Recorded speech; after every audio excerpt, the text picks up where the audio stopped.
you were on before. We had actually you was my first podcast, but I'm going to revisit some of the questions that I asked you, like how you got started, and you say you got started because there was a friend of yours that was a professional boxer. Yeah. And asked you, come on, tell that story again. Oh yeah, this is how it all started. How I started boxing.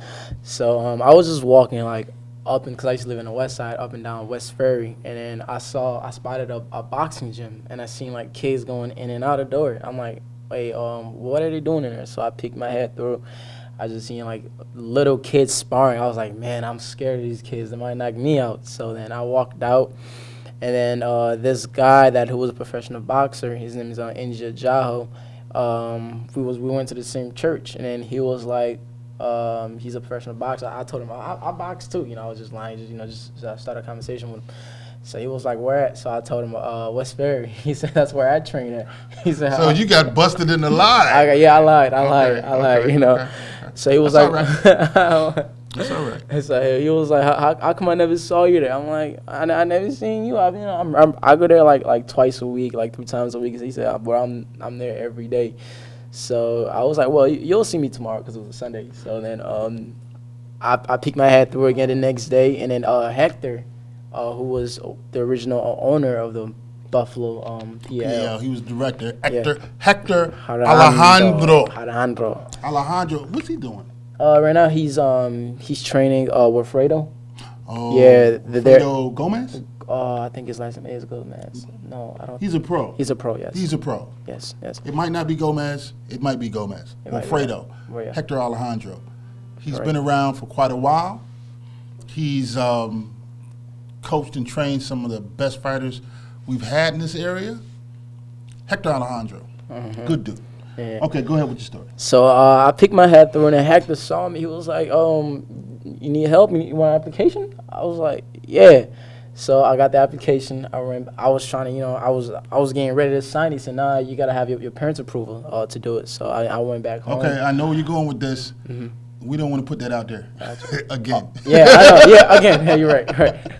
So there's a backstory of that signature, so we're going to keep that out. Yeah. But Okay. Go ahead. So then I went home. Then I explained to my mom. Was like, I want to start boxing. She went crazy. She said, no, you're not doing that. So I had to talk to her and all that. It's just for self-defense.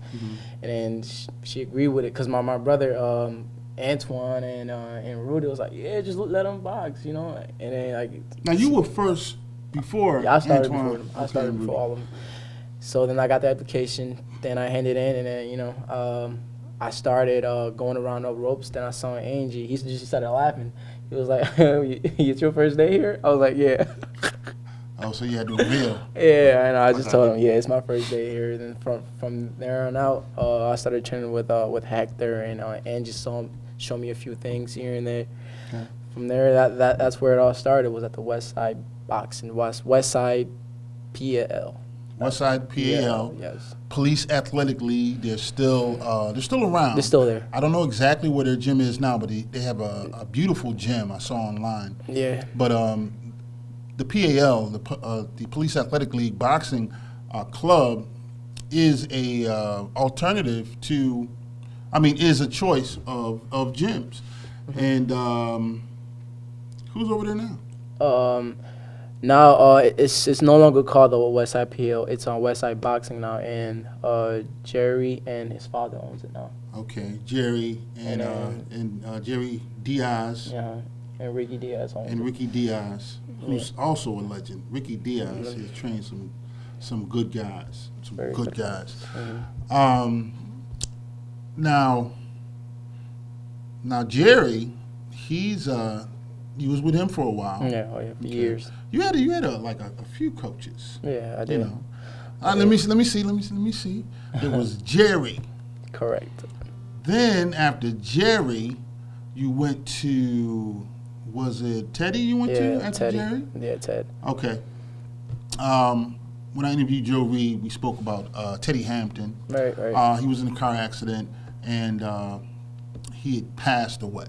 So right now, tell the viewers what Teddy meant to you. Teddy Hampton meant to you. Man. Actually, you got a tattoo. Yes, right here. I got it. It's tatted right here. Okay. I had this is a boxing gloves. His name, one of the best, one of the realest coach ever. The year he was born and the day that he died. Okay. Yeah, I got it right here. Well, you know, he was up and coming. You know, he's a lot of boxers were like gravitating toward him. So what did he mean to your development? The guy was amazing. Like, he would literally, like, even though it was like -3 degrees outside, he would come to your house and like knock on your door. He don't care if it's early or late. He will get you out of the bed, make you change. And we all ran together as a group. Like, no coach has ever done that. Like, he would literally like run with us, train with us, and do everything with us. So like, it brought us even more closer to him. So it was. I mean, let me see. It was you. It was Joe. I think Nelson and Danny. Yep, Danny DeJesus was with him for a while. Yeah. But I think boxers need that push. They need that coach, that trainer that will go the extra mile and make them do what they have to do. Because sometimes you don't have it in you, but everyone knows they have to train. So you know, why not make that special effort and get these guys out. Right. So yeah, he was a good guy, and maybe one day I'll dedicate an entire show to him, and have on some of the guys that train with him, because he, when he passed, they showed him a lot of love, and every time I saw him, we would talk, and it was just good seeing him, and the boxing family that we have here in Buffalo is real close. We argue a lot. The boxing community in Buffalo be at odds a lot. And I don't want to put anybody on Front Street, but y'all know who the beefs and vendettas where they lie. But I think that's everywhere. I hear that. I hear that everywhere. There's a camp out at Rochester. Great fighters, great amateur fighters, will not come here. Wow. I don't know exactly why, but they won't come here. But I know it has something to do with somebody did something that they thought wasn't right. But hopefully I can have my kumbaya moment and talk to all the coaches and have them, come in and just, it's for the fighters, man. If you got guys that compete, let's get the best team that we can field and go to the Golden Gloves and win us some titles, man. I need you to bring me back a title. I need to, because this year, this is my last year to Golden Gloves, so I'm working 110% to get a national title back. Now, you've been there twice. Twice already, yes. You know what the competition is. I already know how it is. And you know what you got to do. Oh, yeah. You got to attack, you got to attack, you got to attack.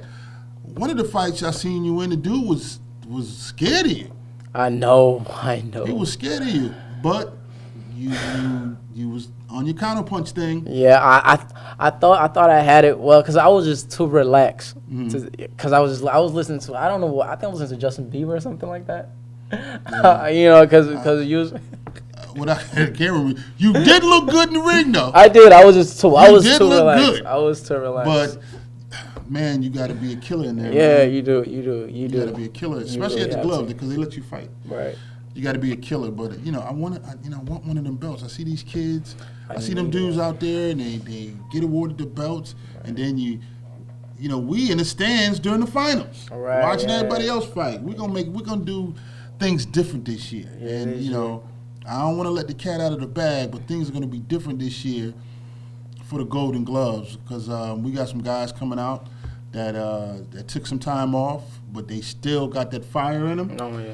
And the competition is going to be thick this year. And if you haven't bought your ticket or just saved the date, January 28th, 359 Gadsden Street in Buffalo, New York at Riverworks is the first leg of the Buffalo Golden Gloves. First round of Golden Gloves. You're going to see this man defend his title. What does that feel like, defending your title?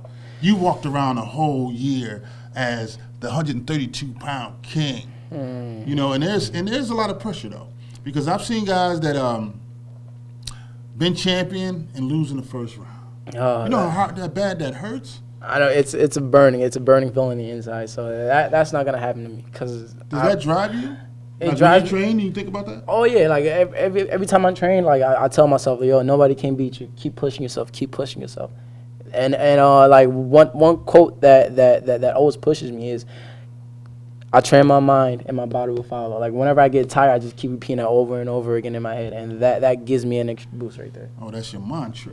Okay, Yeah. you say that because the reason I love the gloves because you can feel you can just feel the tension in the air. It's so thick. Where guys come in and then you see you sizing guys up, you're not sure if they're 132 pounds, they may be 141, but you still give them that look. That's everywhere, even in the internationals. Like kids would come up to me, oh, what will you fight at? Like keep sizing me up. I'm like 132. Like, oh, okay. Yeah, when I first started going, they used to give me that look. Oh yeah, I'm like, nah, man, I'm old. You ain't got to worry about me, because when you travel with the team, they give you like the uniform, the sweatsuit. And stuff, Like, nah, it ain't me. This guy's you're gonna be fighting him.